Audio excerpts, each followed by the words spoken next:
Hola, ¿qué tal, amigas y amigos? Bienvenidos a una emisión más de Salud Cafetera con el mejor ánimo de compartirles a ustedes historias de vida que nos permitan inspirar a que las personas consigan, logren y luchen por sus sueños. Y en esta ocasión ando acá por la hermana República de Banderilla, siempre con la idea de contar historias de vida, no solamente de Jalapa, sino también de la región, en este caso de Banderillas. Y me encuentro en esta ocasión con mi buen amigo Arnulfo Rodríguez González, ingeniero agrónomo, licenciado en zootecnia por Chapingo. Mi estimado Arnulfo, ¿cómo estás? Bienvenido, Tomás, aquí a la hermana República de Banderillas. De Banderolas, muy bien, como decimos coloquialmente entre la raza, la banda ya. Oye, pues este podcast, Arnulfo, es con la idea, siempre lo comento, que es más allá de ver y visualizar proyectos de vida hacia adelante, es qué es lo que han hecho las personas que les ha llevado al éxito a través de sus historias de vida. Y esa es la idea, mi estimado Arnulfo, que nos cuentes, sí, por favor, que nos cuentes tu historia de vida para llegar a ser en lo que hoy te has convertido, todo un ingeniero en agronomía. Cuéntanos, mi estimado Arnulfo, ¿de dónde eres? De Banderilla, orgulloso de banderillense, nacido aquí, en la calle Guerrero 37, en la avenida principal, y quien me trajo a la vida fue el doctor Fernando Velasco, conocido médico banderillense, pero muy reconocido a nivel estatal. Ahí nací. Ahí naciste, orgullosamente banderillense, dices. Como los chicharrones. Oye, ¿de dónde viene toda esa fama de los chicharrones? A ver, rápidamente. Que ya de muchos años, Banderillas ha distinguido por sus carnitas, por sus chicharrones. Y de verdad es que son, tú lo has probado. Sí, claro, o sea, de chamaco, mis padres, cuando veníamos acá al Lapa y lo demás, de repente una escapadita a Banderillas para comer chicharrón y carnita. Porque tiene un estilo diferente, no es el estilo Michoacán. Sí, es una carnita, a lo mejor más seca, un poquito más seca, pero la verdad que tiene un sabor único. Normalmente los amigos tablajeros, carniceros, se preocupan por tener una carne de calidad, si te puedo decir, banderilla de calidad, y bueno, pues créeme que tienen algo especial los banderillas. Oye, ¿tendrás el recuerdo en tu memoria histórica, el registro de los primeros puestos de chicharrón y carnitas aquí en Banderilla, o más bien, donde ibas a comprar junto con tu familia? Pues fíjate que Banderilla era un paso. Del nombre de Banderillas porque en época de la colonia se ponían banderas, eran rojas si había asaltos o asaltantes, y blancas si estaba libre el paso.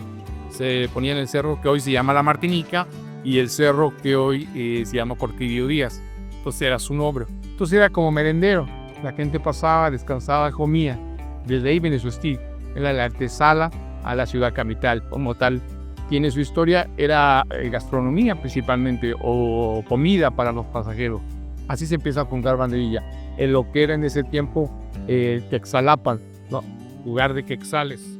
La Banderilla tiene años que no veo quexal, pero de ahí viene el nombre, ¿no? Entonces decirte específicamente, yo te diría, desde los 5 años que yo iba a comprar, que podías ir, tu papá te mandaba muy pequeño a la tienda, no había... Sin problema, ¿no? Entonces podías ir a comprar. Yo me acuerdo de grandes carniceros de Banderilla, como don Felipe Barrada, ¿no? Como don Armando Buches, ¿no? Grandes, la verdad es que se me vienen aquí varios a la mente. Don Ponciano, personas que Claro. pero ya, digo, años. Gente que además, muchos no eran de aquí, pero llegaron a poner su carnicería Banderilla. Y de ahí hicieron tradición y una gran historia gastronómica en ese sentido. Después se hace, por ahí de los 80, la Feria de Chicharrón. La Feria de Chicharrón es de los 80. De los 80. Sí. No existía, digamos, hasta que llegó un presidente y en eso digo, vamos a hacer una feria, ¿no? Vamos a darnos equidad como tal, y pone la feria ya como tal. Nace, si no me equivoco, por ahí del año 82, 83, que alguien se corrija, pero por ahí más o menos nace en esa administración. Oye, Arnulfo, a ver, ya ahorita que estamos entrando en materia, pues es histórica y todo lo demás, dices orgullosamente banderillense, pero cuéntanos de tu infancia. Digo, ya decías que de repente pues, te mandaban a comprar los chicharrones y las carnitas cuando todo era paz y tranquilidad en la zona, pero cuéntanos de tu infancia, mamá, papá, ¿cómo fue tu relación con ellos? Pues muy bonita, y yo te podría decir que a lo mejor fui el consentido de la familia. Mi mamá tuvo 8 hijos, ¿no? Y mi mamá era conserje de la telesecundaria del pueblo y además fundadora de la telesecundaria que hoy me visita en el Gallito, la 79. Entonces era de conserje y teníamos a la par vacas, pero no teníamos rancho. Las vacas a orilla de la carretera federal de Herrera era típico sacarlas de tu casa, porque te podría decir, mi casa nada más eran 3 cuartos, sala, bueno, lo que era el primer cuarto que era el dormitorio, no había sala, otro que era el dormitorio y la cocinita.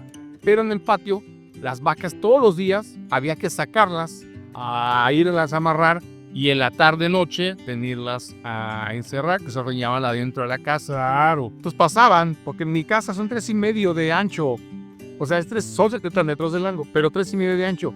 Pues pasaban y luego estas condenadas hacían popota y salpicaban todo. Es como toda la gente de Badrilla que ha tenido una historia de esfuerzo, y yo creo que así pasaba. Entonces había coordenadas adentro de la casa. Yo estudié aquí mi primaria, en mi telesecundaria. ¿En qué primaria? Aquí, la Lázaro Cárdenas, ¿sí? Estudiamos ahí. Y después, fíjate que en la telesecundaria escucho un día de Chapín. Me interesa, no había internet. Esos accidentes de la vida que alguien dijo Chapingo y sonó interesante el nombre. Había un programa que se llama Albrices, ahí en la hora del receso. Claro. Me quedé un día a verlo, me emocioné y le dije a mi mamá, yo quiero ser federal de caminos o quiero ser irme a Chapingo. Y entonces sí me dijo, intenta Chapingo y si no te quedas, entonces es federal de caminos, ¿no? Yo tenía cuerpo, tenía tamaño, ya medía un 80 en ese tiempo. Sí. Y hago ¿Me ves con qué? Hago el compromiso con mi mamá de presentar el examen Chapingo. Y lo quedé. Tenía yo 15 años cuando fui a aceptar. Y yo fui desde... Nunca había salido, déjame decirte. Sí, claro. Nunca había salido. Pegado a las espalda de mi mamá siempre. Fue muy difícil cuando mi mamá me fue a dejar a Chapingo. Y ahí te quedas en el internado. Oye, pero antes, ahorita que regresemos, me cuentas de Chapingo y tu distancia allá. ¿Cómo eras en la primaria? Cuéntame de tu historia en la primaria, algún maestro o maestra que te haya marcado, alguna experiencia que te haya marcado en tu primaria que digas, híjole, es que yo me acuerdo que en la primaria esto. Pero fíjate que yo no fui al kinder. A mí me meten de oyente a los 5 años a la primaria. Y me toca una gran maestra que se llama la maestra Marina Galván, muy conocida aquí. Y ella me anima.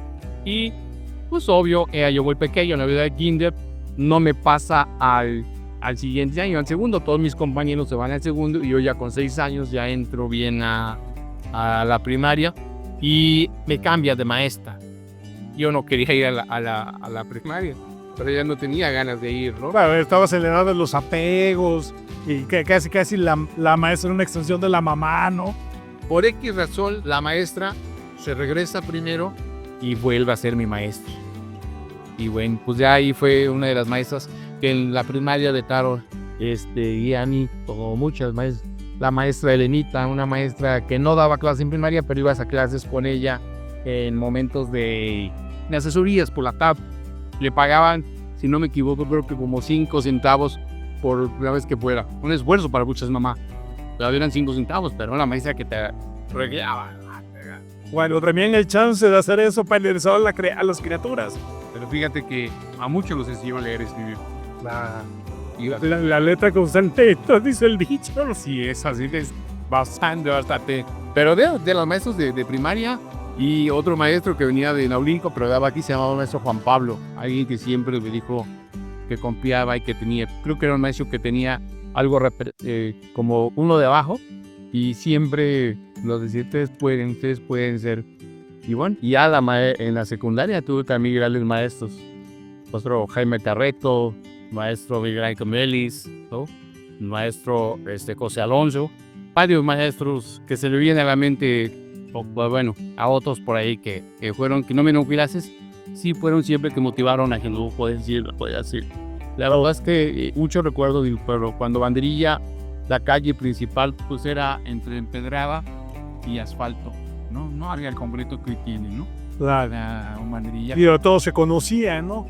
Todo. Es de los fulanos, es de los sultanos y es de los perenganos, ¿no? Así es, así, toda esa parte. Fíjate que Banderilla antes, el drenaje de hoy, estaba a cielo abierto, no estaba tapado. muchos nos caímos en esos drenajes. Había unos durmientes de ferrocarril, ya después fueron poniendo de concreto, pero varios caímos ahí, era un drenaje, era más bien fluvial. Claro. Ya después se fueron conectando, lo fueron tapando. Pero varias experiencias como... Sí, claro.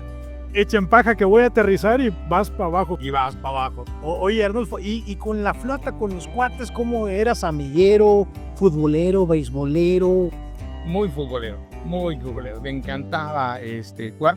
Fíjate que yo debuté en la famosa Liga Jalapella, ahí por el 84, 83, con un equipo que se llamaba Guerrero Banderilla. Muy famoso en tu tiempo. Tenía yo como 14 años, pero realmente ya aparentaba yo más por el tamaño. Y me encantaba. Es un buen equipo que hizo época en Jalapa. Ganó muchísimos campeonatos. Y varios amigos como Andrés, como Oscar, como mi primo, el Cap, René. Se me vienen muchísimos a la mano. Pero de verdad, viví una época muy bonita. Ya después me fui de aquí y ya dejé el fútbol como tal y llegué a jugar fútbol americano. Un ratillo. Aquí en Banderilla, Jalapa, el Chapingo. Un rato y también... Además en la zona ya que pegaba un poco el americano, ¿no? Sí, pero creo que el fútbol, soccer era el mejorcito. Era lo tuyo, al final. Era ni lo mío como tal, ¿no? Pero... Oye, dices que nos decías hace rato que tu mamá, pues siempre a las faldas de tu mamá te lleva a Chapingo. ¿Cómo fue ese viaje, esa ida? O sea, pues es que tu mamá te puso la disyuntiva. Pruebas el examen en Chapingo y si no pasas, entonces te vas a la Federal de Caminos, que también era una opción para muchos jóvenes en esas épocas, sobre todo saliendo de la secundaria. Pero ya no es que pasas el examen en Chapingo, uno, ¿cómo te enteras? Dos, ¿cómo se empieza a gestar el preparativo para que tú te fueras a Chapingo? Y cómo ese viaje, la llegada y cómo te deja tu madre. Pues fíjate que yo quise ir a sacar mi picha a Chapingo. Se sacaba en Huatusco, aquí en Veracruz se sacaba en Huatusco. Yo no la saqué aquí, me fui a sacar la picha en Chapingo y después regresé a presentar el examen al Chapingo. Por lo menos si no quedo lo conozco. Ahí son buenos, ¿no?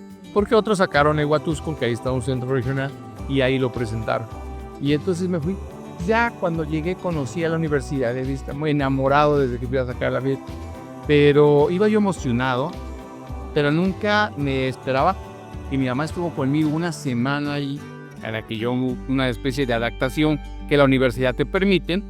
La bronca fue cuando ya dijeron, señora, déjenme aquí a su hijo, y vaya, fue muy duro, de llorar, Sí, claro, de quebrarse. De quebrarse. La verdad es que aún recuerdo a mi mamá dejándome, fue muy difícil, ¿no? Digo, guardado toda proporción, no fuiste al kinder, pero haz de cuenta que ahí viviste tu etapa de kinder, porque cuando llevan por primera vez las mamás a los niños al kinder, es una lloradera muy fuerte. Fue más o menos lo que te pasó a ti en Chapingo, ¿no? Además, porque en la misma telesecundaria, mi mamá hacía el aseo y mi mamá vendía en la cooperativa. Claro. Entonces yo desde la mañana tenía que cargar las cosas a la telesecundaria de gorditas, chicharrones, tostadas. Salía al receso, me metía al puesto y ayudarle a mi mamá a vender.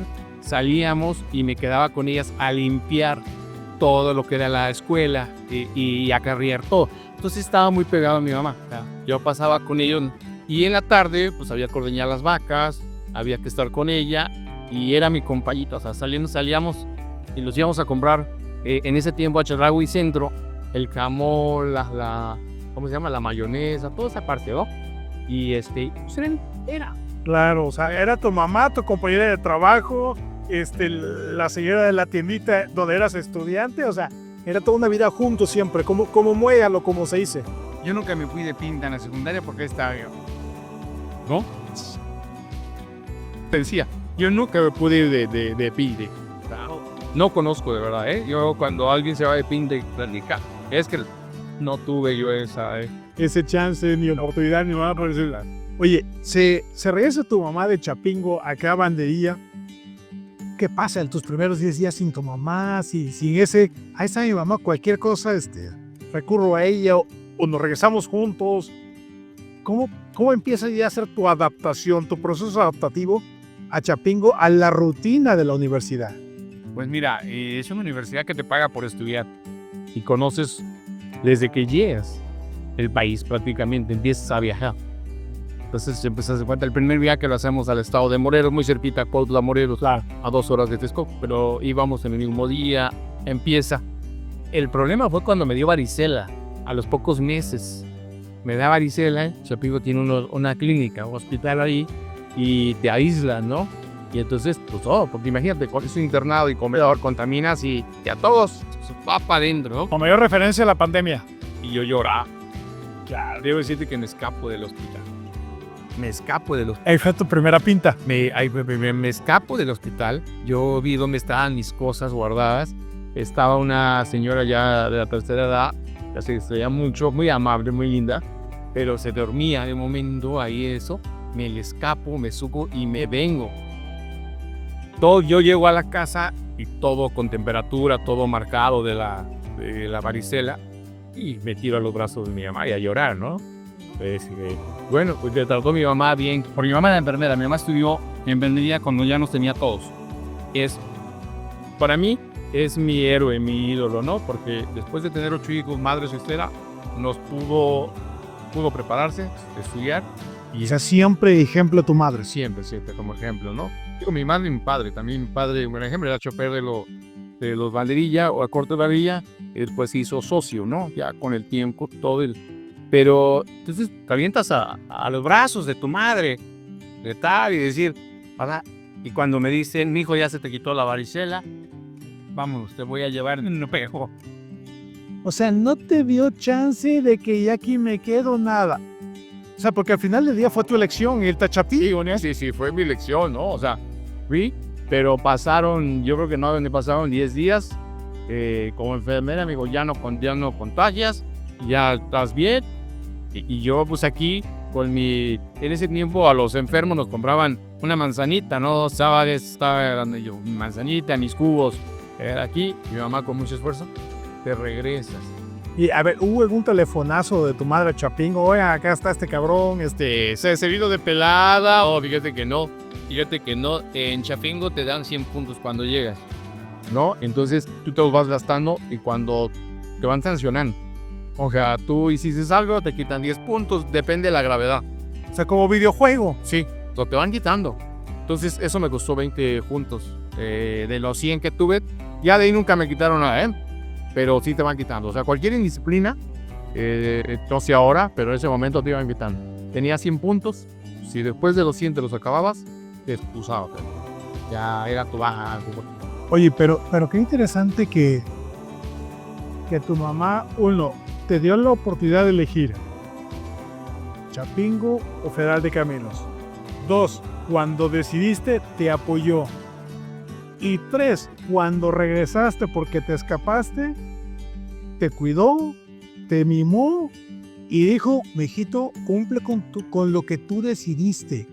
Y eso marca en la vida, Arnulfo. Bastante. Fíjate que tuve una madre que algunos podrían decir que era muy dura. ¿Sí? Educar a 8 hijos, todos tenemos profesión. Entonces, el orgullo de mi madre. Todos creo que de alguna manera... ya llega un momento que tú decides tu vida. Sí, claro. No eres responsable ni puedes echarle la culpa de los errores a tu mamá. Y eso hasta tú eres capaz de decidir. Pero sí, era muy dura. Sí. Y al principio, como niño, puedes decir, mi mamá no me quiere. No, porque te quiere, lo haces.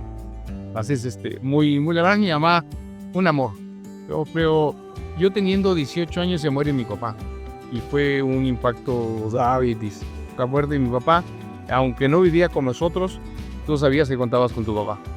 Y entonces estando ahí en Chapingo, ya tenía 3 años estando ahí, pero fue muy duro. Y ya con la muerte de mi mamá, ya te imaginarás qué difícil es, ¿no? Mamá muere, yo tenía 29 años, ya tenía yo familia, ya era una persona adulta, pero pues siempre pegado.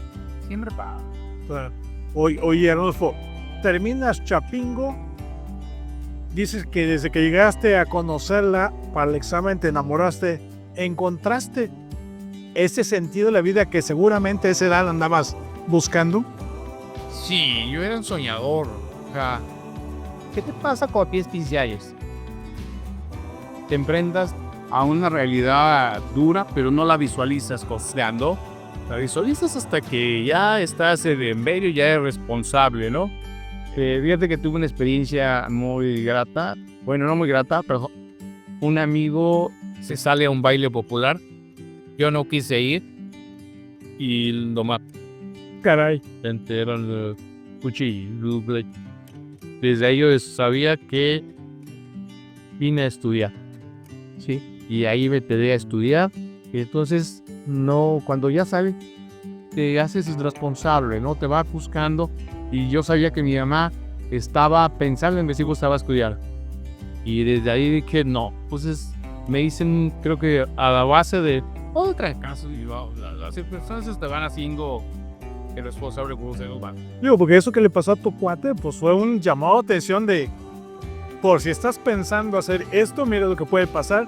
Y son mensajes y lecciones de vida que se nos va presentando y uno decide si las toma o las deja. Sí, ¿no? Bastante, ¿eh? De verdad es que, híjole, muy duro, porque yo decía, yo hace 4 horas se salió, se bañó, se arregló y ahorita la está muerta. Y no, eso me pegó mucho, pero además me hizo saber que cuídate, ¿no?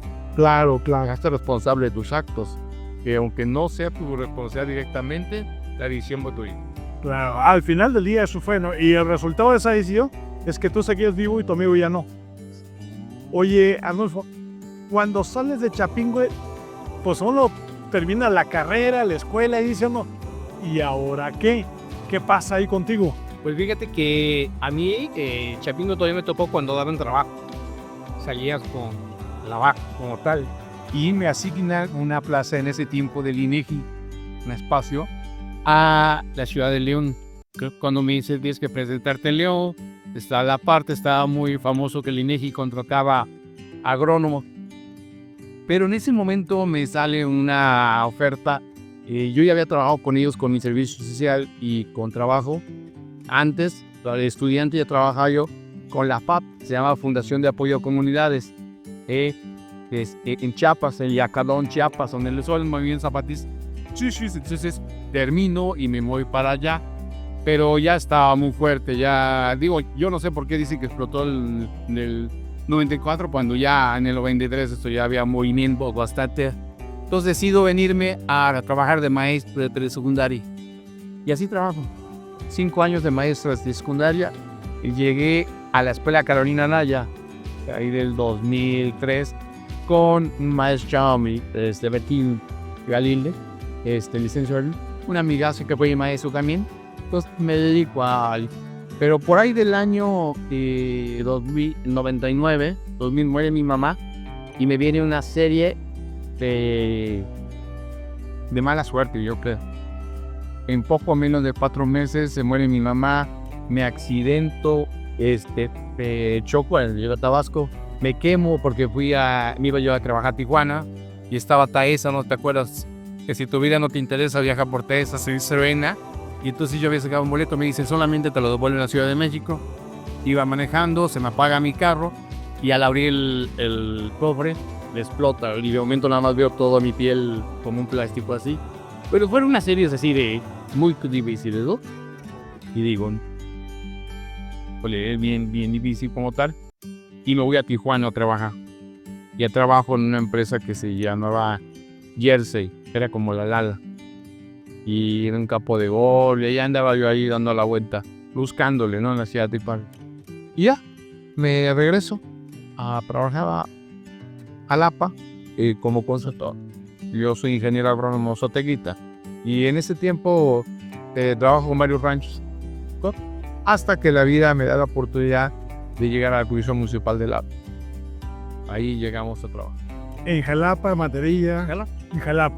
Oye, a ver, esa serie de acontecimientos, esos brincoteos que se dan lamentables a partir de la muerte de tu madre, pues tú venías más o menos con una vida laboral, profesional estable.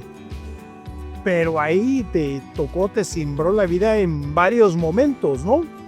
Sí, fíjate que nunca pasó por mi mente el suicidio, ¿no? No, nunca pasó. Pero sí entiendes que cuando hay que le va mal, una tras otra, porque son eventos, te quedas desempleado, claro, te quedas con familia, o sea, y varios, el accidente, el choque, híjole, de la muerte de mi mamá. De momento digo, nunca pensé, pero dices, muerde el perro, sacaba la rabia, ¿no? Claro. Pero, ¿cómo procesaste todo eso? O sea, como ser humano, ¿qué elementos de tu formación como ser humano te hicieron mantener la vertical y asumir que son momentos, instancias de la vida, pero que hay que seguirle para adelante? O sea, ¿qué es lo que finalmente te mantuvo anclado en la vida para seguir adelante? Yo creo mis hijos. Mis hijos y mi madre, aunque ella no estaba conmigo. Mi madre siempre decía, a ver, no te preocupes cuando haya malos tiempos, porque vendrán buenos tiempos. Preocúpate cuando hay buenos tiempos, porque vendrán malos tiempos. Siempre era su... pero decía. Entonces yo creo que era, si mi mamá pudo, sin estudios, con 8 hijos, mirarnos, ¿por qué yo no estoy preparado, estoy con un gran ejemplo y que mis hijos tienen que servir? Tengo que dejar un legado de ellos, ¿no? Y te puedo decir una cosa, y la verdad, los afortunados, he sido un tipo muy afortunado. Más adelante voy a platicar de un infarto que me dio hace 7 años. Entonces soy un tipo afortunado y siempre he tenido quien me quiera, quien me acobije, quien me arrope la vida. Grandes seres humanos, vecinos, mi familia, mi notable adepto. Difícil, pero te digo que de distancia el ejemplo de mis papás y de mis hijos como tal. Sí. O sea, finalmente tu mamá fue tu ariete. Lo voy a decir muy coloquial. Ahora sí que, pues que yo soy más pendejo que mi mamá. Sí. O sea, como, porque sobre todo que dices, ella estudió hasta que nos sacó adelante a nosotros, esa enfermería, y trabajó en la intendencia, puso su puesto en la escuela, ¿no? Para la cooperativa y lo demás. O sea, ella vio, no se preguntó si podía o no, simplemente lo hizo. Sí, fíjate que te voy a platicar una historia. Un día eran las 11 de la noche, yo esperando a que mi mamá se fuera a dormir, porque yo era niño y dormía con mi mamá. Algo hasta ahorita dormía con mi mamá, era yo muy pegado a mi mamá. Mi mamá estaba tejiendo, lloviendo. Ese día nos dio de cenar unas tortillas de huevo. Y yo veía que mi mamá se pasó la noche, dieron la 1 de la mañana, yo durmiendo aquí con mi mamá. Y veía que a las 6 de la mañana, yo despierto, ya estaba yo en mi cama y no estaba mi mamá. Mi mamá se pasó toda la noche tejiendo un suéter para ir a venderlo, para traernos de comer. Como a las 7 de la mañana, mi mamá entra con un cono de huevos y una bolsa de huevos. O sea, dime si no estoy orgulloso. Se pasó toda la noche y en la mañana se paró para vender. No sé si fue suéter o fue mano, pero ya venía. O sea, el producto del trabajo nocturno salió a venderlo, regresó con el dinero de la venta y ustedes tuvieron para comer. O sea, dime si no es ejemplo de... No, claro. Dime si yo le podría fallar a mí. O sea, porque además tenías doble carga. Uno, fallarle a tu mamá y 2, fallarle a tus hijos, ¿no? Así es. Sí. De verdad es que te puedo decir que es un ejemplo de mamá. Que mi mamá era chingón. Quien la conoce. Pero además te voy a decir, hablo mucho de mi mamá. Mi mamá se volvió la enfermera del pueblo. Quien la conoce, te venía a tocar a las 2, 3 de la mañana para poner un suero, para inyectar a alguien. ¿Sí? Lo que fue. Quien la conoce, mi mamá, créanme, que no le estoy hablando de mi tío. Lo conocen porque se volvió, no, mi mamá ayudaba. Yo llegaba de Chapingo, iba a mi cuarto, es que está por ahí esta persona. Mamá, pero ¿quiénes son? No sé, pero estaban durmiendo afuera de la camioneta porque traen ollas o porque traen sillas, mesas. Y mira cómo se grima. Las pasaba a meter a dormir a mi cuarto. O luego llegaba y en mi cama estaba una persona que le estaba poniendo el suero. Y ahí, toda la noche. Ahora vente y duerme acá porque estaba acá. De verdad es que yo orgulloso. O sea que la vena social, sensibilidad social, es de tu madre también. Pues mi mamá siempre decía, yo te ayudo porque no andas fuera. Y alguien te va a ayudar así. Quizás era como algo recíproco, ¿no? Y siempre que estábamos, siempre me decía, oye mamá, ¿por qué haces tanto de comer? ¿O por qué? Y nunca sabes. Y efectivamente, déjame decirte que tengo historias. Un día me perdí la selva de Chiapas, allá en Yajalón. Dormí un árbol toda la noche. Y yo oía ruidos y estaba al otro día. Y empecé a caminar. Y digo, me pasó también por descuidado y confiado, pensando que llegaba yo a tiempo a ese horario. Me metí a caminar en la selva, no la conocía, me perdí. Y estaba cerca inclusive del lugar. Pero llegando al lugar, al pueblo, sin conocerme, y me dijo usted, y le platiqué la historia, me invitaron a comer y me dieron hospedaje hasta que yo ya... Usted siempre va a ver a alguien de la mano. Esta era la idea de mi mamá, ¿no? O sea, sembrar en algún momento a mí o a alguien de mi familia, en este caso a su hijo, le va a tocar cosechar. Sí, y hemos cosechado. De verdad, hemos cosechado que no te imaginas. Oye, Arnulfo, ¿qué es lo obviamente de tu madre? Ya has dicho muy buena parte, cosas muy significativas, pero profesionalmente, ¿qué es de lo que más orgulloso te sientes de tu formación en Chapingo y que hayas logrado, ahora sí, con la interacción social, en comunidad, etcétera? ¿Qué es lo que tú dices, por esto, ir hasta Chapingo valió la pena profesionalmente hablar? Tengo varias. Y fíjate que no solamente en las comunidades. Me ha tocado enfrentarme y conocer muchos casos de pobreza. Un día estuve en Bogopan, un lugar totalmente deserto y luego como tal. Y entonces ahí se empezó la captación del agua. Es un lugar de verdad con extrema pobreza. Ya te hablo de Oaxaca, pero pasa Ruiz, Guajar, donde un riachuelo es vida, donde la gente viaja 4 o 5 horas por traer un garrafón de agua. De verdad. Tú cuando valoras dices, oye, yo abro mi llave y que hay agua. Y la que. Entonces con unos amigos hicimos un sistema de captación de agua. Yo por cuestiones de trabajo me tuve que retirar, pero la idea se quedó ahí. Y al poco de los años me he informado porque no he regresado, y es un ejemplo enorme. Quizás yo no lo hice todo. Yo fui parte de ese plano, ¿no? Y fue el que menos hizo. Pero la idea, el proyecto surgió de acá, en serio, con otro grupo de amigos. Hoy grandes amigos, y ya no conozco a los nuevos, pues desarrollan ese proyecto y es un proyecto de éxito, ¿no? Como tal. Ese es lo que tenemos. Otro problema que tuvimos mucho fue cuando en Jalapa se robaron mucho los medidores. A mí sí me toca en casa en su momento, pero no como ustedes medidores. Entonces, y llegamos a buscar los medidores de plástico, esos que tal como tal, y reventaban como chinampiles.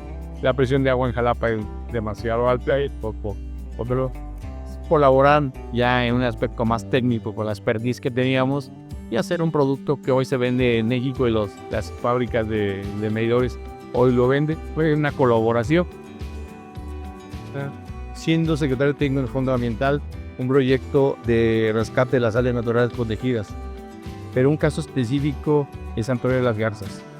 Proyecto de Kenneronao, personas ahí. Cuando la secretaria del Medio Ambiente, la maestra Mariana Aguilar, dice, hay algo, Jalapa tiene, el gobernador está preocupado, vamos a rescatar esta área. Híjole, no, nos corretearon. Bueno, suena de malandrines ahí, ¿no? Hoy muy bonita, ¿eh? Pues sí. Creo que me da porque hicimos lo primero, sacar los malandrines, construir un auditorio, construir espacios en áreas naturales protegidas, espacios de diversión, espacios de conocimiento. Y hoy, gracias a Dios, el siguiente gobierno, sí, en esa parte, sí le dio y hoy está muy bonito. Ya es un parque como tal, pero déjame decirte que me hablan los trabajadores. Habíamos metido como 15 trabajadores, nos acaban de corretear, nos echaron piedras de arriba y nos fueron a amenazar. Fuimos a la policía y nos dice la policía que pues no podían entrar, que porque no podían entrar a caballo, que porque no había caminos. Entonces teníamos varias áreas, la Martinica aquí en Banderilla, el Natura, Cerro La Galaxia, trabajadores ahí. Súbanos todos a las camionetas y metimos casi 100 cristianos a limpiar nosotros por machete, porque teníamos, ¿no? Y la libramos. También vieron un bandón de 100 cabrones con machete, tirando machetas. No, pues aquí de güeyes nos enfrentamos. Cuando la policía vio venir, porque empezaron a bajar, porque entramos acá por el Fobiste, empezaron a bajar la gente con los policías. ¿De dónde traes? Y hemos, oye, ingenieros, que son mucha gente, ¿por qué creen tanto machete? Porque vamos a entrar a limpiar. Nos dice en ese tiempo el que estaba ahí encargado, no, se van a ver que hay problemas. Métanse al machete a limpiarlo. O sea, los primeros es eso, le digo a otro cuate, éntrale por el frente que estaba por el hospital, el CAI, ¿vas? Éntrale con otro frente. Y lo recuperamos, Al otro día, no, o sea, estuvieron ahí trabajando los 100 trabajadores fraccionalmente como 15 días. Lo limpiamos. O sea, conocimiento, voluntad, estrategia y acción. De verdad. Esa es una de las cosas que yo orgulloso lo cuento, ¿no? Para mucha gente es sinónimo, pero hoy puedes entrar a tocar las garzas. Cuando llegué... Quien no conoce la historia que había detrás de eso, pues si no, está muy bonito. Sí, pero no siempre ha sido así. No. Digo, hubo 9 personas que encontraron, 9 lapas encontradas ahí, ¿no? Acá. Hoy llegas y dices, ay, sí, hay andadores, hay todo, no sé. Puede ser algo que los pesos. Entonces, orgulloso de esas dos partes que te lo da la vida, la experiencia, pero también el conocimiento. De verdad, una de las cosas que yo siempre pongo por lo caso. Y la vida me ha permitido también, en la academia hemos participado. Hicimos una currícula, un doctorado, toda la currícula de doctorado que se le entregamos a ROPAT. Se llama Doctorado en Gobierno, Gestión y Políticas Públicas Sustentables. Pero tristemente a ROPAT no le he dado... Ya, pero esa currícula es hecha por un servidor. Entonces, hay varias cosas que te podría contar. Oye, Arnulfo, la verdad es que me da mucho gusto este diálogo, esta charla.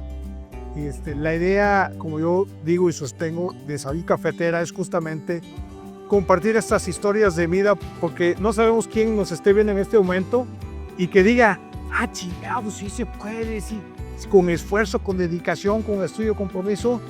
Pues Arnulfo logró salir adelante, logró hacer una carrera profesional, logró hacer estas contribuciones como es este caso que nos platicas en Jalapa. Sí se puede, e inspirar a personas a perseguir sus sueños es la misión justamente de Salud Cafetera. Arnulfo, ¿algún mensaje final para la gente que nos está viendo? Pues mira, que contaba que hace 7 años le dio un infarto, y esa ha sido mi mayor experiencia de vida. Yo lo comparto porque el doctor dijo que a mí Dios no me dio otra oportunidad. A mí me regaló otra vida. 8 días en coma y otros 8 días después en el hospital. Tuve muerte súbita 12 minutos y posible que alguien, y sobre todo sin un daño colateral ya, sí dejó sus daños. No puedo andar corriendo, tengo que estudiar mucho mi salud, pero nada que me impida realizar mis labores, ¿no? Entonces yo sí les quiero decir que la vida uno es afortunado. Defiende y échale ganas. Siempre viví becado, estudié becado. Siempre fue un tifo, y gracias a las becas. Entonces sí hay manera de salir adelante. Y yo estoy orgulloso de lo que he logrado. Satisfecho todavía no, satisfecho todavía. Todavía me faltan muchos proyectos de vida. Y bueno, ya más adelante vamos a platicar de ellos. Pero yo les quiero decir que la decisión está en ustedes. Hay personas que a veces llegan a una edad y echamos culpa a todo pasado. Eres el único responsable que lo huele. Lo que hagas hoy te pegarán un pico. Yo más que nada decirle agradecidos de Tomás por este apoyo y decirte que tu casa aquí en Madrid está abierta y bueno, donde nos puedan llevar. Ya tenemos organizaciones así civiles y que están a la mano para ayudar a cuanto directo. Ese es su legado. Arnulfo, muchísimas gracias por esta plática, este diálogo, compartir tu experiencia de vida, tus reflexiones y estas últimas inspiraciones que nos permitirán a muchos seguir adelante. Amigas y amigos, gracias por acompañarnos en este diálogo de Salud Cafetera, esperando que no solamente lo hayas disfrutado, sino que sea motivante para hacer de tu vida algo excepcional. Soy Tomás González Corro. Saludos.